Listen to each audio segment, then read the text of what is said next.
Hola, cursando una maestría en metodología del entrenamiento deportivo por parte de la Universidad de Londres, en esta materia llamada Filosofía de la Ciencia, me corresponde presentar mi trabajo final.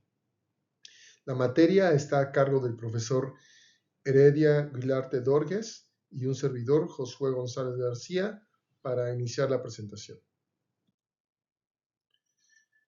Bien, la filosofía de la ciencia es un campo que busca comprender cómo se construye, valida y transforma el conocimiento científico. Cabe mencionar que esta palabra transformar durante las sesiones del profesor pues fue muy relevante, impactante, que justo llevaba a hacer ese cambio a través de la ciencia. A lo largo del siglo XX surgieron distintas concepciones que marcaron el rumbo de la investigación.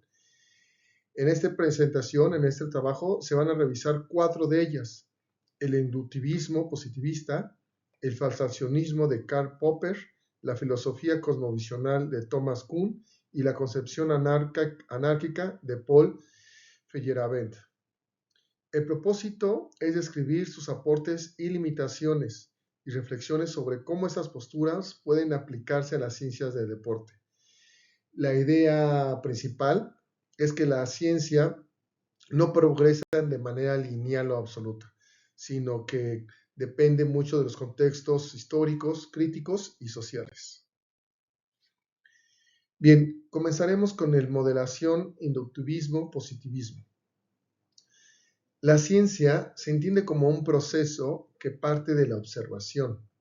A través de la acumulación de casos se formulan leyes generales para la explicación de la realidad. El positivismo lógico reforzó esta idea al afirmar que una proposición solo es válida si puede validarse empíricamente. Este enfoque en la ciencia moderna tiene una base de objetividad y es un método claro, pero también presenta limitaciones, ¿no? La inducción nunca puede justificarme de forma definitiva. La observación no es neutral, pues depende de teorías y muchas veces de las expectativas.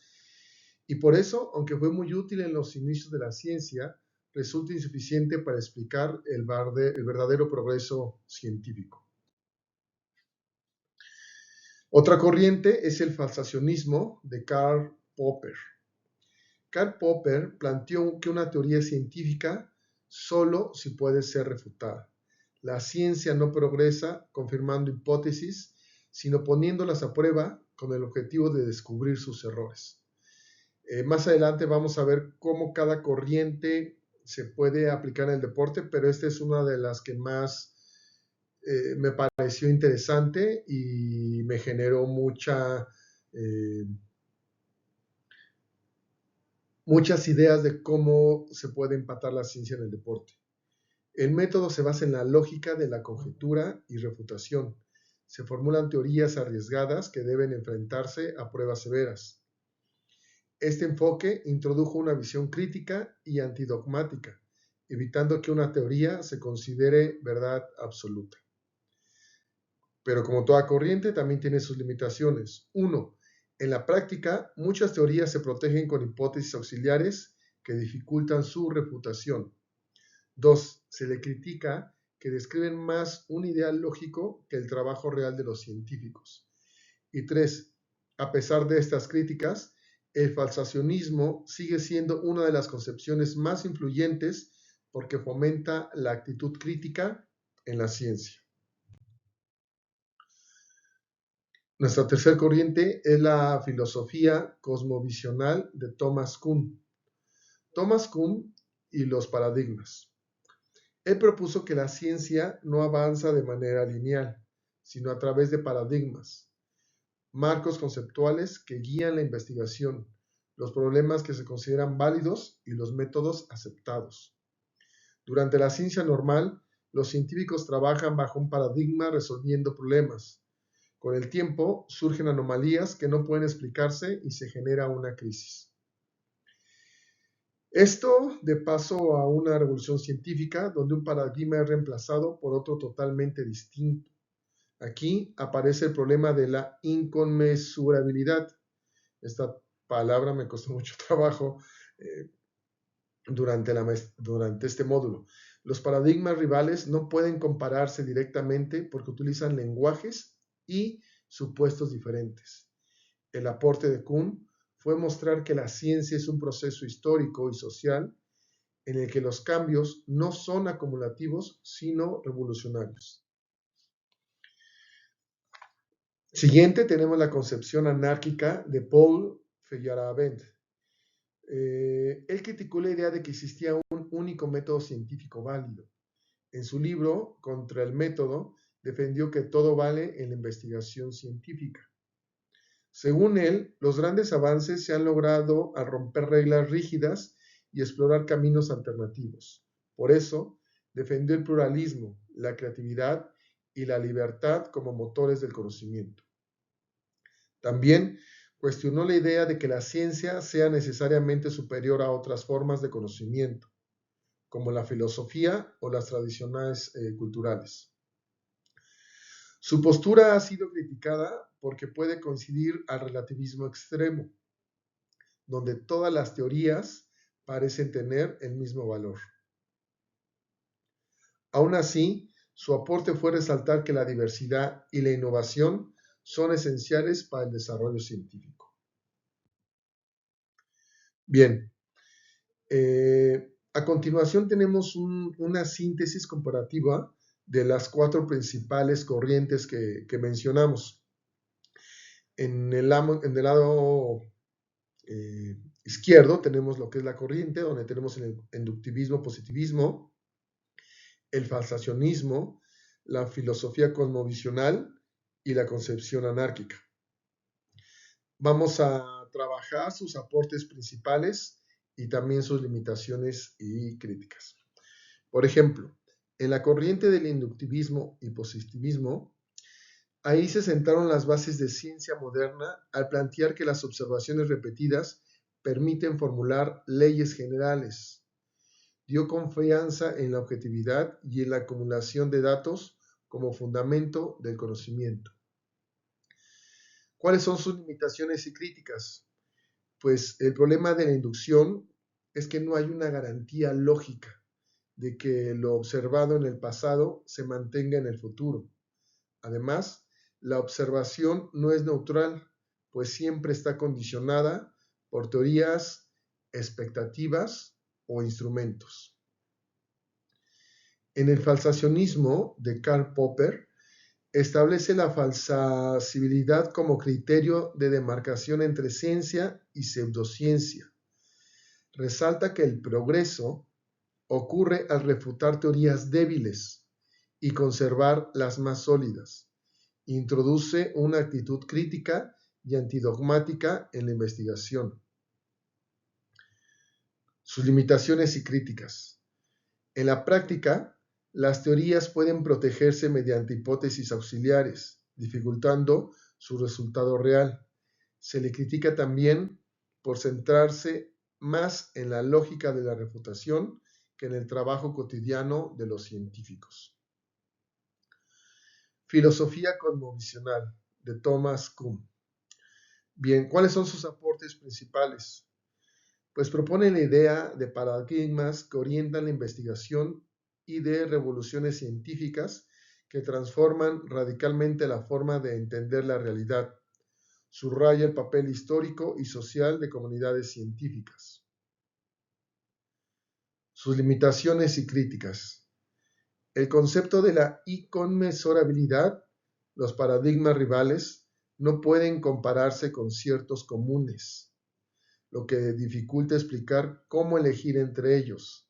Se le acusa de favorecer una visión relativista del cambio científico. Por último, tenemos la corriente 4, que es la concepción anárquica de Paul Feyerabend. Él afirma que todo vale.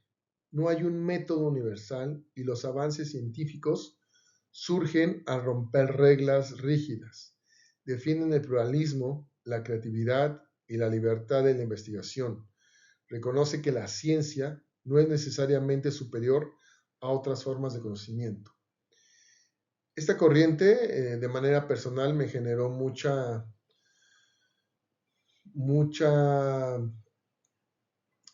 interrogantes, muchas cuestiones sobre cómo lo hace, hasta podríamos escucharlo de manera azul, el romper las reglas genera este tipo o otro conocimiento diferente y no estar encaminados a una misma línea.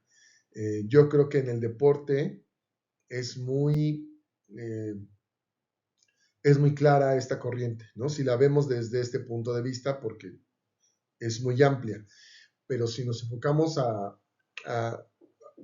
a este punto, pues sí, ¿no? Muchas veces estamos encaminados a que las cosas se hacen de cierta manera, pero cuando las cuestionamos, cuando rompemos las reglas, cuando entran otras variantes en el deporte, pues surge esto, ¿no?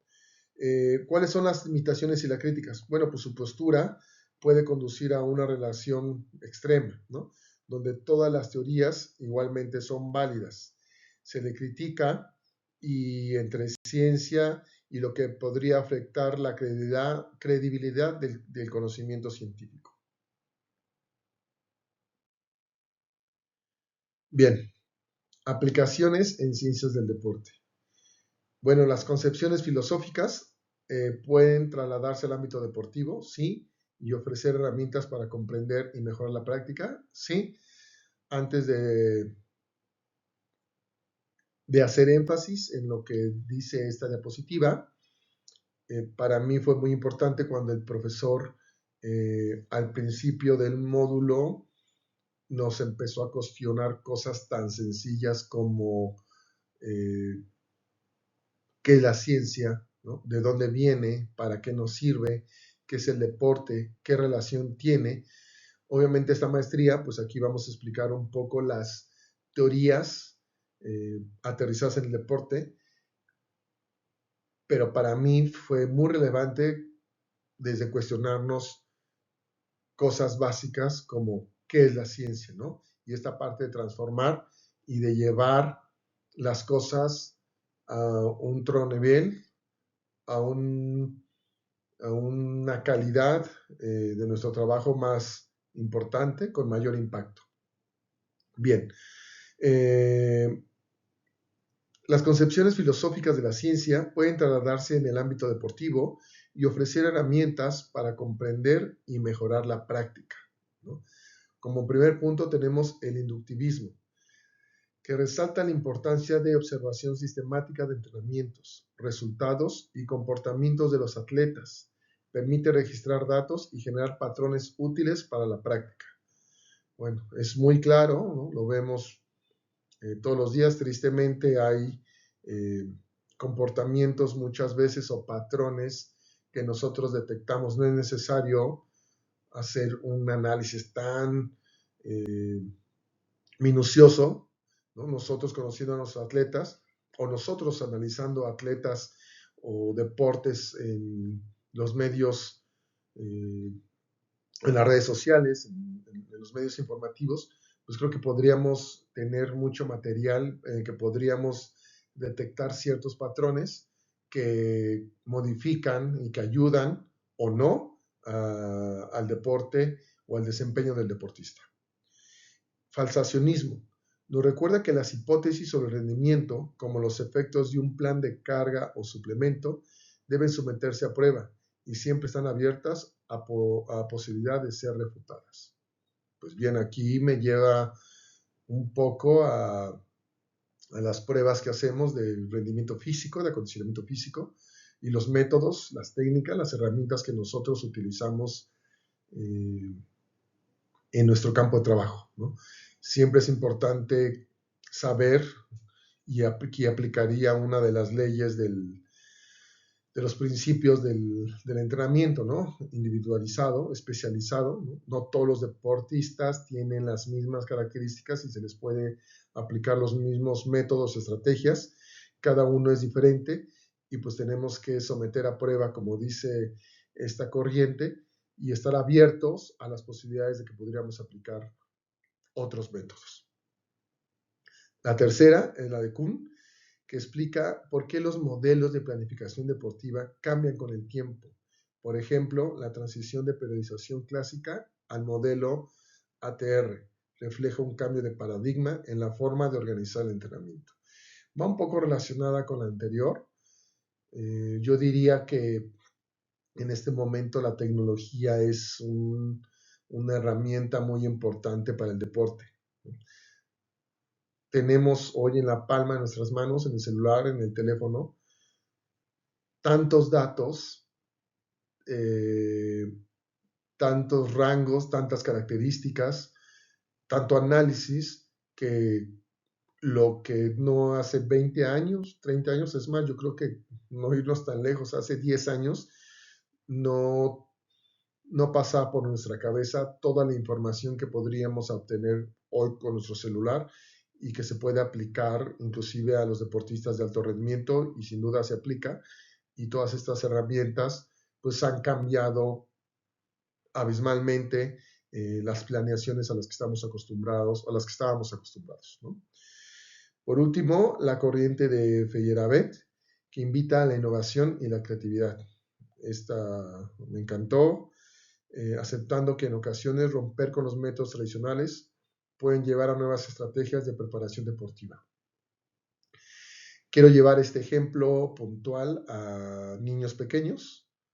Muchas veces nosotros, cuando el niño se le da o se le está practicando cierto deporte, lo limitamos a hacerlo de cierta manera, tal vez como a nosotros nos enseñaron, o la experiencia que tenemos, o lo que nos dijeron nuestros entrenadores, y, y cerramos esta creatividad y esta innovación que el niño puede hacer y que está explorando y que está conociendo y que no tiene ningún objetivo más que eh, divertirse, pasarla bien, una forma lúdica. Y creo que yo le daría énfasis con esta corriente en el aprendizaje infantil, donde creo que es muy importante que los niños tengan esta, esta libertad de poder expresar sus movimientos, que sean creativos, sin necesidad de tener de manera tanjante movimientos motrices, por así decirlo. Bien, conclusiones. Marco 6 conclusiones que analicé durante las 4 corrientes y que defino de la siguiente manera. 1. La filosofía de la ciencia muestra que el conocimiento no es absoluto ni progresa de manera lineal, sino de que depende de la crítica, de los contextos históricos y de la capacidad de innovar. 2. El inductivismo nos recuerda el valor de la observación sistemática. 3. El falsacionismo enseña la importancia de la crítica y la refutación constante. 4. La visión de Kuhn resalta el papel de los paradigmas y revoluciones en el avance del conocimiento. 5.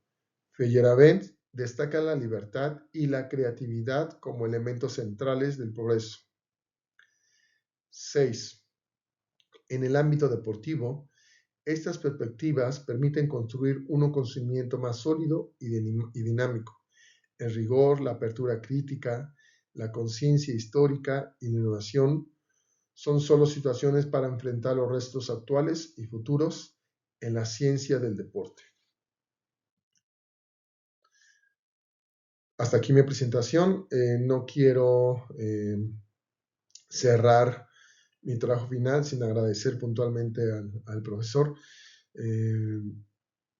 Tengo mucho respeto por los profesores que pueden aportar puntualmente, eh, que no son que no son mexicanos y que tienen esta intención de apoyar a nuestro país, a nuestros deportistas. Y aprovecho este espacio para agradecerle formalmente. Me parece que es una materia que desafortunadamente la tenemos muy relegada, descuidado, no le damos la importancia que tiene, y considero que el simple hecho de tener esta plática y generar una curiosidad en nuestra labor de trabajo, en nuestras mentes, en nuestras ideas, seguramente tendremos una transformación, como bien lo dice el profesor, transformar, la ciencia transformar. Me quedo con eso. Hay que estudiar, hay que darle más prioridad a este tipo de teóricos, porque si no tenemos una base científica, pues realmente no tiene la importancia y no justificamos nuestro trabajo como debiera ser. Muchas gracias.